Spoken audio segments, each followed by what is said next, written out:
Rocky Marciano. Tough as a rock. He was very well named. He would wear you down. It was like going up against granite. On offense, he never gave you the ball. He was one of those great competitors. He was relentless. The bell would ring, he would be on you. The bell ring, he'd stop. The bell would ring, he would be right back on you. Marciano could take anything. If a building fell on him, he'd be swinging. He would be the physical metaphor for the irresistible force. He just kept coming and throwing that dreadful overhand right that just hammered everybody into submission. He was just a hard hitter, slam bam, didn't give a damn. Anybody gets hit on the jaw, flush, by Marciano goes. They just go. Marciano trained like an old-time bare-knuckle fighter. He had the endurance to go 20 rounds. He could knock you out in the 20th round. He had to train. He had to be in better shape than his opponent, otherwise he wasn't going to win, and he knew that. Based on just skill and natural speed and strength, he wasn't going to beat the top heavyweights. So he had to work that hard. He always did this with his wrist. He said, what are you doing? He said, exercise the wrist. And then he'd look up at the heaven. He says, Nitch, I'm gonna be champ someday. I'm gonna be champ of the world. With that thought burned into his psyche, Marciano in the summer of 1952 withdrew to his lair in New York's Catskill Mountains and prepared for battle with a Spartan's severity. He used to train up in Grossinger's in the airplane hangar, and he'd stay there for 2 months before a fight. He loved training. He loved training. Rocky was like a hermit, like a Trappist monk. He wouldn't go down to the big glitzy hotel down below where all the stars were on stage every night. He denied his body all of the things that he loved in life. He didn't have sex, he didn't have anything. Someone had told him sex would take something out of you, take some of your power away. Not only was there no intimate relations with his wife, there was no contact with his wife for the 2 weeks before the fight. At training camp, there was always a little rubber ball there, and Rocky would start playing with his ball, start hitting it, and just for his reactions and his quickness. He focused upon his opponent with a kind of monomaniacal ferocity that his opponent was the person he was thinking of constantly for weeks and weeks and weeks. On September 23rd in Philadelphia, a lean, hard, hungry Marciano stepped into the ring and stared obsessively into the opposite corner. What he saw was not a man, but an obstacle to be destroyed. I bet $1,000 on him, and those days that was a lot of money. One of my friends put his house up. Here they go. Walcott had gone in against Marciano as the underdog, and yet he fought like the favorite. Marciano staggered with a sharp right. And the two of them came out making moves, and all of a sudden Walcott threw that hook, and down went Rocky on his hands and knees. Down from a left hook. He got knocked down for the first time in his career, and I thought the world had ended. A lot of fighters, when they get knocked down and cut the first time, fall apart emotionally. Marciano got tougher when he got knocked down. You saw him single-mindedly keep going in, kept going in, kept trying his strike. Rocky would throw a good combination. Walcott would come right back with 2 left hooks and a right cross. It was a very bloody fight. Marciano is now cut on the forehead. For 4 rounds, a solvent got into his eye. He was blinded. He couldn't see. Because I was talking to Rocky after the fight, and I says, could you see the guy at all, Rock? He says, Snap, for 3 or 4 rounds, all I could see was a shadow. I was sitting with a priest right at ringside, a friend of Rocky's, and this priest kept saying, Pete, just keep praying, have faith, he'll come back. Back in Brockton, Massachusetts, a woman knelt alone in St. Patrick's Roman Catholic Church. Pasqualina Marciano refused to watch her son in the ring. Yet each time he fought, she prayed to the Virgin Mary. In the 12th round, Walcott, who was a superb heavyweight, gave Marciano such a beating that didn't think Rocky would be able to come out for the 13th round. I had it 8-4 in Walcott's favor. Marciano was behind on all three scorecards. He maneuvered Walcott to the ropes in the 13th round. I was hollering, Lollapalooza, Rock, Lollapalooza, and then all of a sudden, bang. Walcott got hit with a sledgehammer. He might still be lying there for all I know. He fell flat in his face, thought it killed him. People in the audience were just amazed, didn't move a muscle. Greatest single punch I ever remember. Walcott went down, and I think hours later he was still out. And the new heavyweight champion of the world, Rocky Marciano!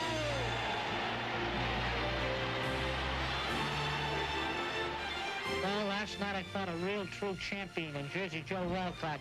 He proved to me what a champion is made out of. And I only hope that I could be as good as him. Walking up the sidewalk in Philly. Police officer, Italian, went crazy, grabbed Rocky.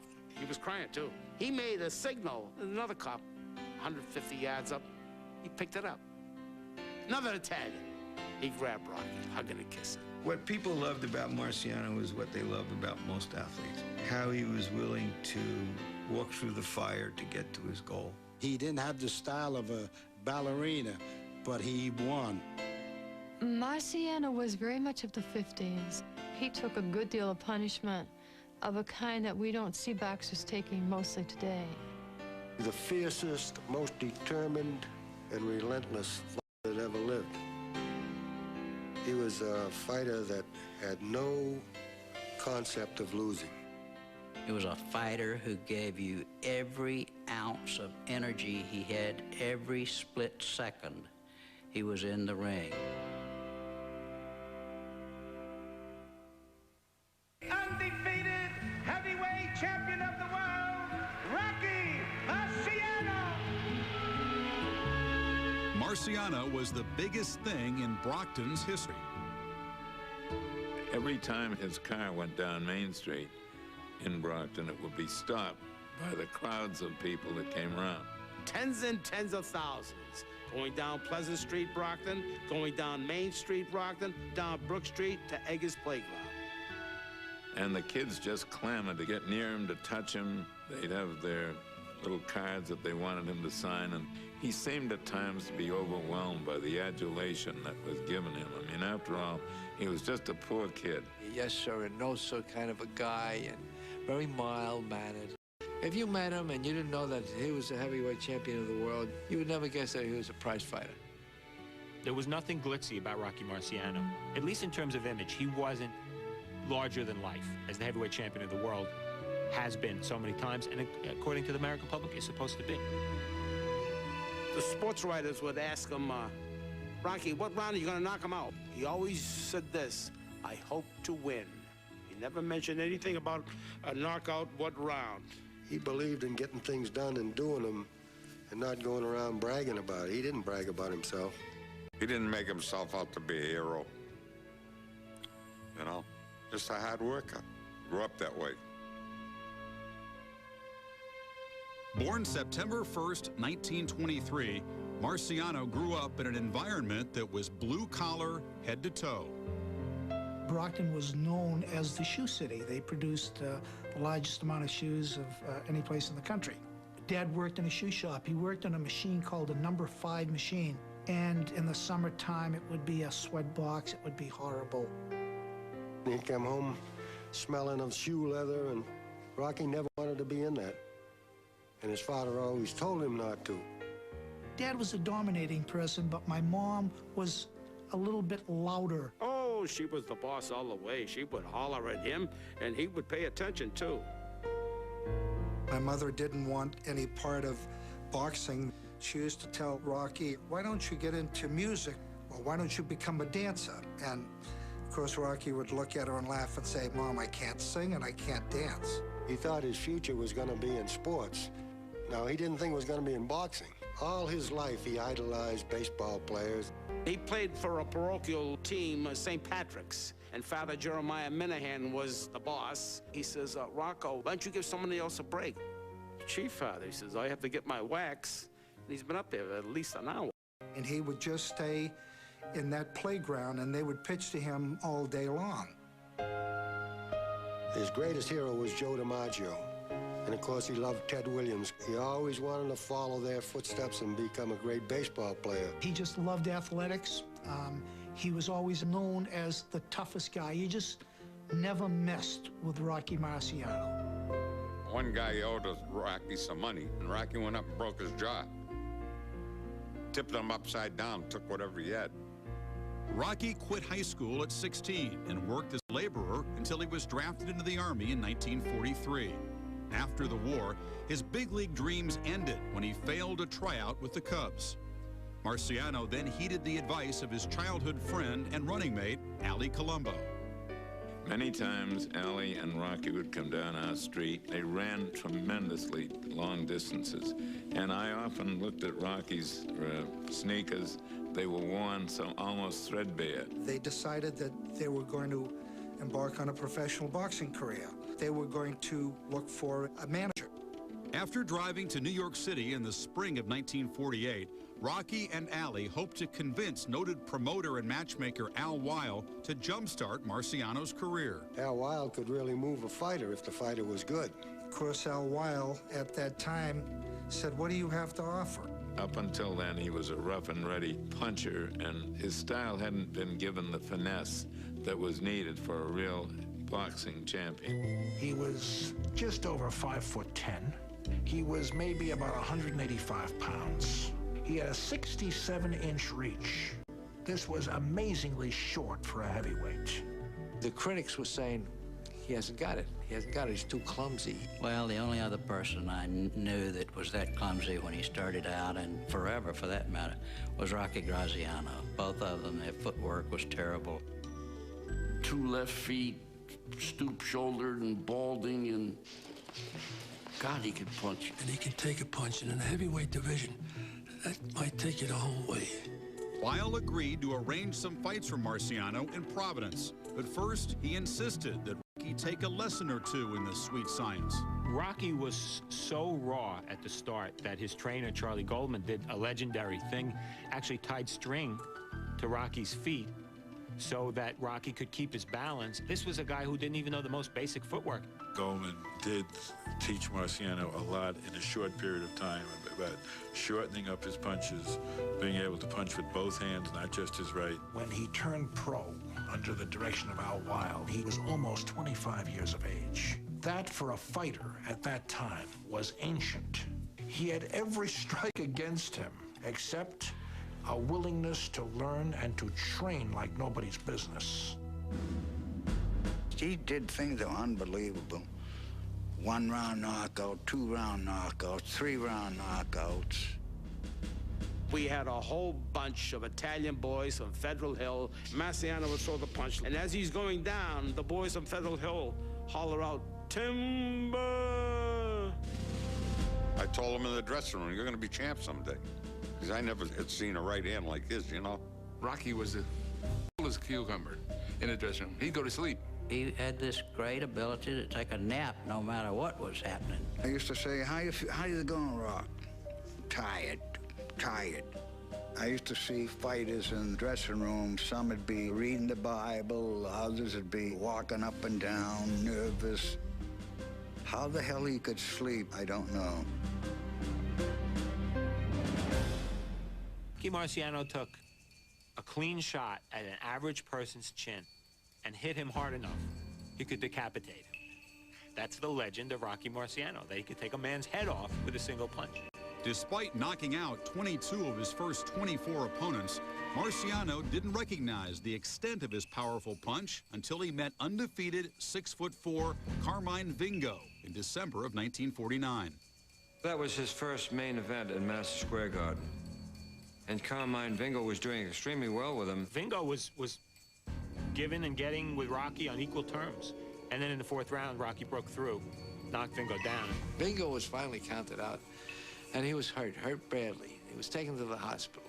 They were afraid he might be paralyzed. He was unconscious for a while, and Rocky went to church and prayed for his recovery. Marciano donated $2,500 to care for Vingo. Rocky spent a great deal of time right at the hospital with Carmine. He knew that Carmine would no longer be able to resume his boxing career. Marciano didn't fight for 3 or 4 months. He wasn't going to fight. He was so upset about it. And Carmine Vingo's family convinced Marciano that he should fight. With a retired Vingo in attendance, Marciano married Barbara Cousins on December 31st, 1950, and left on a honeymoon cut short by Al Weil, who reminded Marciano that boxing came before love. Hold tight to your chairs now and be ready to duck, for this is punching in capital letters. There was much more to Rocky Marciano than people knew about because he had his own technique, his own way of tearing you up in close. Rocky's style, his awkwardness, largely worked for him in many fights. Fighters never knew where the punches were coming from, how low they were coming from, because Rocky dipped, how wide they were coming from, whether Rocky was going to lead or counter. You look at the film of the way he knocked out Harry Kid Matthews, the way he feinted a right hand and then threw a double left hook. And down goes Matthews. It was a brilliant, tactical conclusion to a fight. Matthews said, I felt good in the first round. He said the second round was all over.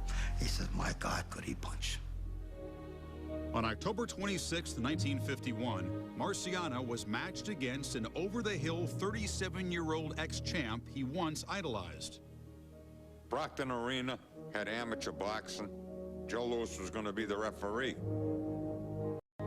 We followed him around. Finally, he went to the men's room, and I boosted Rocky up so we could get a better look at him.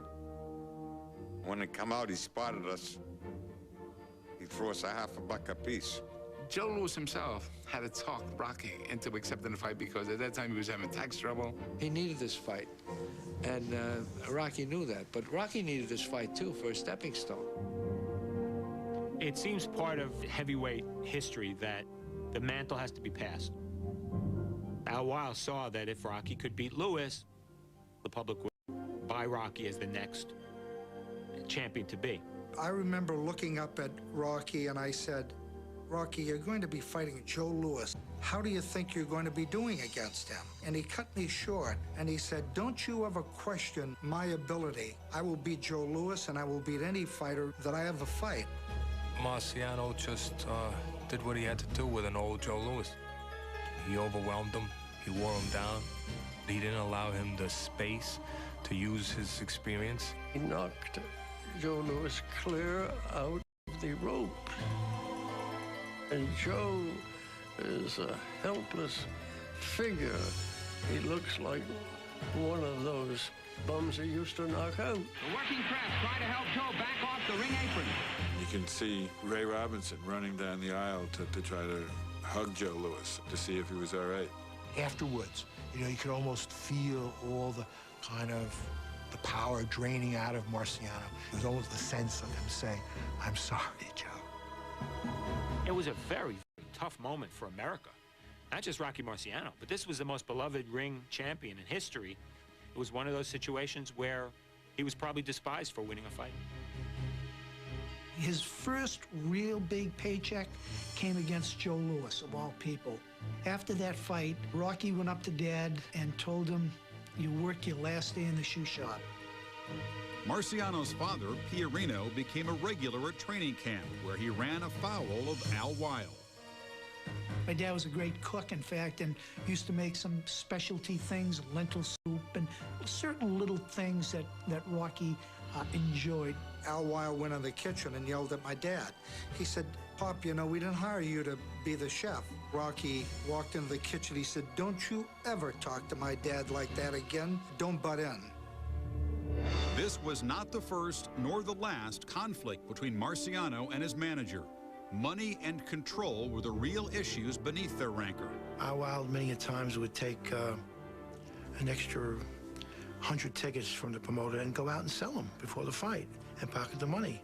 Weil was definitely getting 50% of all of Rocky's earnings. When they went out of town, Al Weil would take the big suite, and before the press came in, Rocky would be called down and sit in the suite as if he were living there.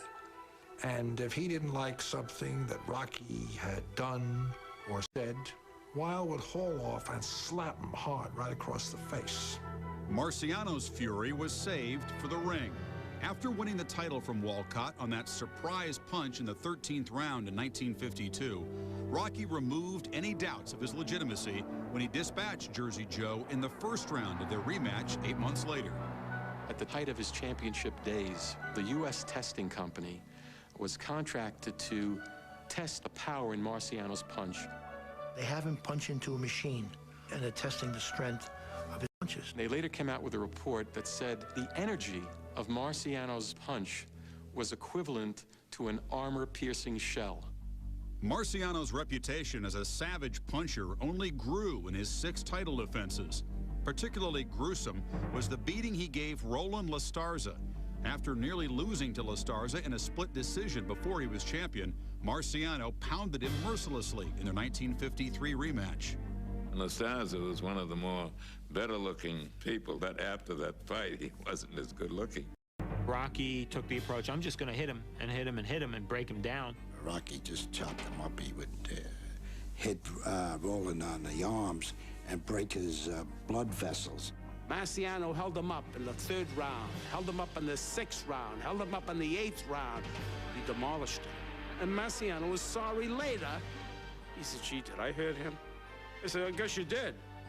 With his 11th round TKO of Lastarza, Marciano earned his 45th victory. His record had been achieved without the intervention of Freddie Carbo, boxing's underground commissioner. I interviewed Carbo, but he was in the federal penitentiary in Marion, Illinois at that time. And he said that nothing was ever done to influence any of Rocky's fights because Rocky didn't need it. There was a standing order around the country to all mob families. Rocky stays clean. There's no hanky-panky. He doesn't throw a fight and lose the title so he can come back and win it again. He's the image of the Italian-American in America, and nobody mess with him or you're going to have to mess with me. I think there's a lot of false mythology about Marciano that maybe sticks to him because he's an Italian-American. Marciano was a up-and-up guy who knew gangsters, but was not controlled by them the way Jake LaMotta was or other fighters. They wanted to do a lot for Rocky just to be near him, and he accepted that. He loved to have 6 suits all made up for him and didn't have to pay for them. Although these mafia and mob people loved Rocky, he didn't necessarily love them, but he loved that sense of danger that was around him. That in order to live a full, rich life, you had to live dangerously. I remember standing with him, and after about 4 or 5 drinks, I used to look at him and I would think, this guy's got little short arms, a real high voice. If I gave him a quick shot, I could be champion of the world. And he looked over at me and went, don't even think about it. As for this coming fight on the 15th, I'm sure glad to be meeting Ezra Charles again because I've always improved a little bit on the 2nd time around. In their first meeting in 1954, Marciano retained his title in a unanimous 15-round decision. But a savvy Charles had Rocky on the ropes in the rematch 3 months later. Charles had the classic style, the classic movement, and strong. He was a strong guy. Rocky had to outstrong the guy, outsmart the guy. He had a vicious fight with him. He was as close as he ever came, closer than he ever came to losing in that fight. Charles had hit him with an uppercut and cut the nose. It was a rare type of a cut because it went up his nose.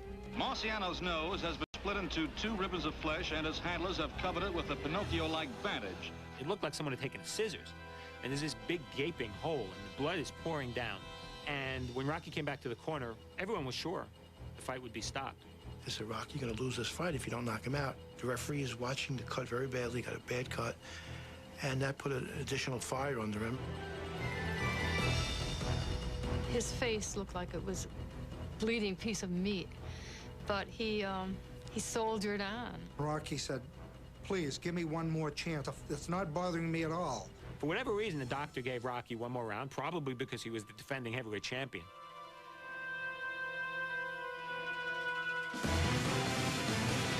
Marciano knocked him out in the 8th round, retained his championship. He said the first thing he did, he ran downstairs to the locker room, opened the door, went to a mirror, and he said he almost fainted. I get sick. I mean, I saw his nose, and when I tell you that it was just literally split, you could actually lift it up like that. Of course, Rocky said it will heal and there'll be no problem. He took everything lightly. It was one of those defining moments when you look at your big brother and you say, he's invincible. The head falling apart, the arms coming off, he just would not stop. This is what the word champion is. This is Rocky Marciano. Do you feel, Archie, that you can knock Marciano out? Of course, he never has. Well, that's always the first time. In 1955, light heavyweight champion Archie Moore embarked on a publicity campaign to entice Marciano into a title match. He put out wanted posters with Marciano's picture on it. Marciano would be on the golf course. He would get a note, "Are you afraid of an old man?" He got under his skin, and he finally agreed to give Moore the fight. 15 rounds for the heavyweight championship of the world. Moore hit him a straight right hand, enough to knock him down. He was a little stunned for a second. I was outboxing easily, and he came around with some awful bone-cutting jolts. It was a hard, grueling fight, and finally Rocky knocked out Archie in the 9th round.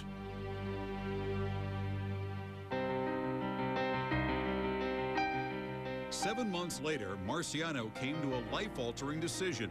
On April 27, 1956, he sent shockwaves through the fight world. He retired at 49-0. He was 32. I promised my wife that I would retire before the month of May arrived. Didn't ever really get hurt in the ring, and I feel perfect physically, and probably still had 2 or 3 good fights left. He was tired of the training, he was undefeated, and there was really nobody out there to fight. He thought he'd done enough fighting. His back, of course, was very bad, and the grueling grind that he forced on himself of training, he'd lost some of his zest for that. He was angry that Al Weil was taking such a large cut of his purses. He didn't like Al Weil. Rocky told me, even when I retire, I must give him in excess of 50% of any income that I direct. He said, I'll be damned if I'm going to give Al Weil any more money. You know, once a boxer retires, they don't have that much left. They haven't gone to college. They don't have anything to fall back on, really. So he knew he had to hold on to his money, and when he sets a goal, he pursues it. A lot of money and ended up in Skid Row. I think one of Rocky's greatest fears in life was that he didn't want this to happen to him. Preserving his cash was one way of his knowing that he would never get back into that position that his family was when he was a younger boy. Rocky Marciano lived what is possibly one of the most bizarre lives following his career as anybody I've ever looked at in sports. He was running around the country all the time, trying to get his money. He'd be in one state, and then he'd go to Chicago, and he'd bum a ride here, and he'd bum a ride there. Rocky earned a lot of his money by loaning people throughout the United States money and charging them interest. Then if you didn't pay it back, that really irritated him. They owed him $5,000. It had to be in cash, no checks. $10,000, $20,000, and he'd put them in paper bags, and he'd always give his mother one of the bags. So Rocky'd say, it's just, you're spending money, Ma. Besides loan sharking, Marciano invested in a number of businesses.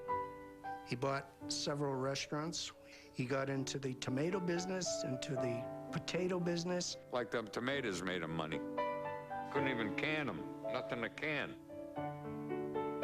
He just didn't want to know anything about the business end of it. He felt if he got into a deal that it was a handshake, and if they reneged on this handshake, he would have his own way of taking care of it. If he wasn't lending cash, he was stashing it. He'd stuff his cash under his mattresses, hide it in toilet bowls, refrigerators. He hid money in pipes, in wall outlets. He had some kind of primitive immigrant attitude that you don't trust banks, you keep your money in cash. He just liked the feel and the look of cash. He was offered a $5,000 check once up in Montreal for giving a speech after dinner, and he told the man at the dinner party, he says, "I'm sorry, I don't take checks, I want cash." And the guy said, "There's no way I can do it." So Rocky called him back. He said, "Look, you've got to do this. I'm leaving tonight, and I'll take half." The chairman of the dinner had to go all around the room, black tie dinner, and collect cash from the people. And he gave him $2,500, and Rocky gave him the check and said, "Thank you." He loved the money, and he didn't spend too much of it. He had what I always said to him all the time: you have long pockets, short hands. Although frugal to a fault, Marciano would dig deep if he believed in a cause. Are you crazy? No, wait, no! There was many times when he would get $5,000, $2,500, $3,500 for guest appearance, for speaking. And if he knew a fighter was down and out, he'd call him up. He'd say, "Listen, I got a spot for you." And then he would tell the other party, I'm saying, "Look, I can't make it. I have a double date, but I'll come back for nothing. But give Joe Walcott the spot, give Ezra Charles the spot." As a child, got a terrible disease late in his life, and Rocky threw a tremendously big fundraiser for him. Felt very proud of what he was able to do for Ezra Charles. If he liked you, he'd stand in your store all day long. He'd lend his name to you. If you were his friend, he'd try to help you out. Judge, I asked a couple of fellas that said they knew you, and they told me that you knew absolutely nothing about boxing. How come on? Last night I met a man, and he said that with boxing you can make a fortune. If I would make you, if I would take you into fight again, we could all make $1 million. After refusing lucrative offers to fight Floyd Patterson and Sonny Liston, Marciano accepted $10,000 for a 1969 bout in Miami Beach that was billed as the heavyweight fight of the century. Both men undefeated. Ali 29 out of 29 and Rocky 49 out of 49. Well, I'm glad that we've got a computer being the man that makes the decision. I've never predicted a fight in my life. I've never knocked anybody before a fight, and I'm certainly not going to start now. Any fighter, if he's in arm reach of me, he's hit. He's cut, he's bleeding, his face is puffed up, he can't think, his brains are shook up. Their styles were so different and their personalities were North Pole and South Pole. You know, you had one guy who loved to talk and another guy who probably stayed away from talking. I told Rocky, look, it's showbiz. We're hustling, we're talking. He talks too much. Rocky didn't like the guy, and I couldn't talk him out of it. Rocky was from the old school. He was from another era. And to be brash during his era was something that people frowned upon. During the filming of the fight, they were following the computer's instructions. Ali was complaining that Rocky was really hurting him in the forearms with these punches. Muhammad had been off. Rocky had been off forever, but he did a great job. And Rocky came to me and said, "Angie is a nice kid." A left by the Rock, and Clay is down. Here's the count. 3, 4, 5, 6. Well, they had 4 or 5 different endings. The ending that they chose was Marciano knocking out Ali. And when I pointed that out to him, he said, "Oh, he's great, there's no doubt about it." And then he smiled and he says, "But you know, in my prime, I'd have killed him." Loved to be in different places. It didn't matter where it was. When he landed somewhere, he always had somebody to pick him up because he didn't want to spend the money on cab fare. When we return, Marciano's fast-paced lifestyle catches up with him in the middle rounds. He'd leave, and with 5 minutes' notice, he'd say, "So long, Barbara," and off he would go. He couldn't stop moving. I don't think they had a very good relationship because he was gone all the time. Rocky wanted to play. He wanted to go out and play. And he had a prodigious sexual appetite that he indulged in for many years after he left the ring. He did like women quite a bit.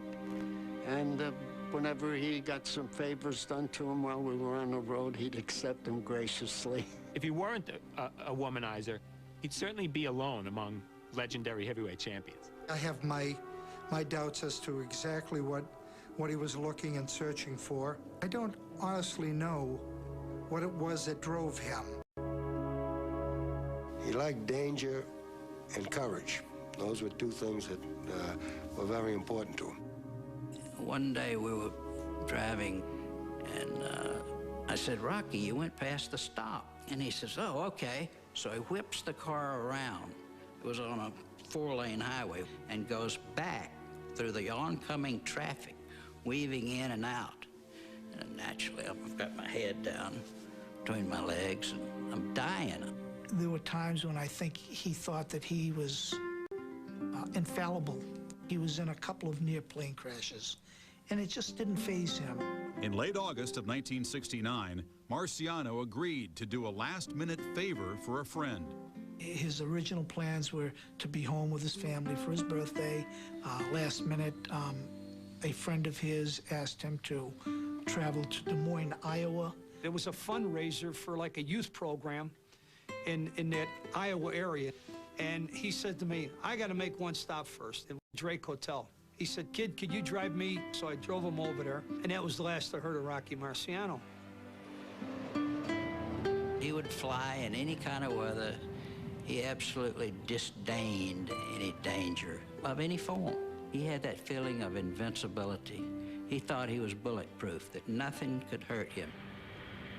And he went up with a guy with a few hours flying time. They hit a rainstorm over West Newton, Iowa. They crashed into the trees. He was decapitated.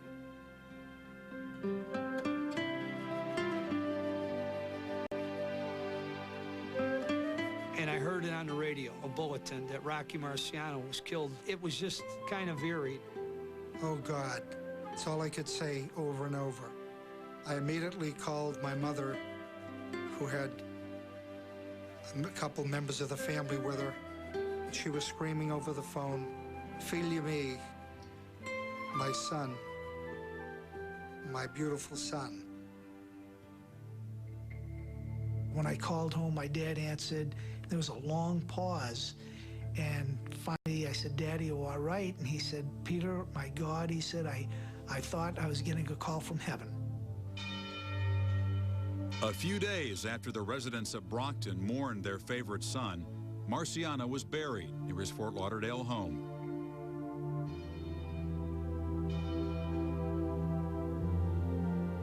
Joe Louis kissed the top of the casket, looked at the ceiling of the funeral home, and said, God is getting himself a beautiful man.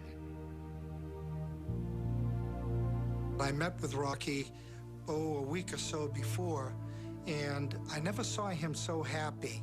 And he looked at me and he said, Sonny, I finally feel good about the things that are happening. I've got several things that are going to earn me a lot of money. I won't ever have to worry again. In death, the question of whether Marciano hid the bulk of his money quickly evolved into a certainty among some friends and relatives. I think when Rocky died, a lot of people still owed him a lot of money. Plus the rest of it he buried down in Florida. People thought he put it in Bernie Castro's bomb shelter down in Florida. But Bernie denied that after Rocky died. So nobody knows where Rocky's money is. We're not still searching for it. We've given up on that idea. I don't believe we ever really looked that hard for it. As to Marciano's true worth as a fighter, there will always be conflicting opinions. Marciano's the only fighter that's probably overrated and underrated at the same time. Some people overrate him because he was undefeated, and other guys will underrate him because he fought a lot of these great fighters at a later time in their life. One of the most important ways to measure a fighter's worth is how he came back from a defeat. Marciano didn't have that. Being perfect, he never had a chance to avenge a defeat. With him, it was what he did during his fights. He was behind against Charles. He was behind against Walcott. He came back to beat these guys. He was an engine. He was a person who devoted his life to his dream, to his cause. Typified the many great Italian boxers of his day, the sons of immigrants who only knew how to march ahead in a straight line to get to where they were going. I see his legacy as a fighter as a man of indomitable courage. Rocky Marciano showed what the will to win can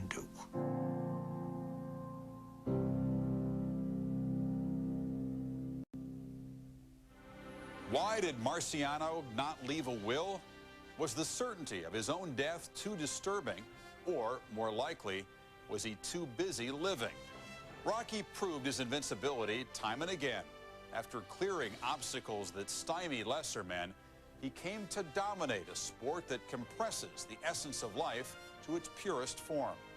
As columnist Red Smith wrote of Rocky Marciano, fear wasn't in his vocabulary, and pain had no meaning. For ESPN Classic Sports Century, I'm Chris Fowler.